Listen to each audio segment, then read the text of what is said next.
மாற்கு எழுதிய தூய நற்செய்தியிலிருந்து வாசகம்.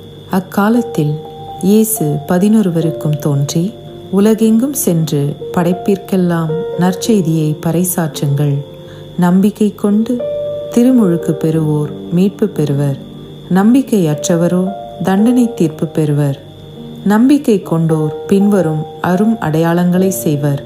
அவர்கள் என் பெயரால் பேய்களை ஓட்டுவர், புதிய மொழிகளை பேசுவர், பாம்புகளை தம் கையால் பிடிப்பர், கொல்லும் நஞ்சை குடித்தாலும் அது அவர்களுக்கு தீங்கு இழைக்காது. அவர்கள் உடல் நலமற்றோர் மீது கைகளை வைக்க அவர்கள் குணமடைவர் என்று கூறினார். இவ்வாறு அவர்களோடு பேசிய பின்பு ஆண்டவர் இயேசு விண்ணேற்றம் அடைந்து கடவுளின் வலப்புறம் அமர்ந்தார். அவர்கள் புறப்பட்டு சென்று எங்கும் நற்செய்தியை பறைசாற்றினர். ஆண்டவரும் உடனிருந்து செயல்பட்டு நிகழ்ந்த அரும் அடையாளங்களால் அவர்களுடைய வார்த்தையை உறுதிப்படுத்தினார். வாழ்வு தரும் கிறிஸ்துவின் நற்செய்தி. கிறிஸ்துவே உமக்கு புகழ். மூங்கில் காட்டில் தென்றல் புகுந்தால் இயற்கை குழலூதும். ஏங்கும் இதயம் உன் அன்பை உணர்ந்தால் உருகிப் பாடாதோ, கவி பெருகிப் பாயாதோ.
செய்ய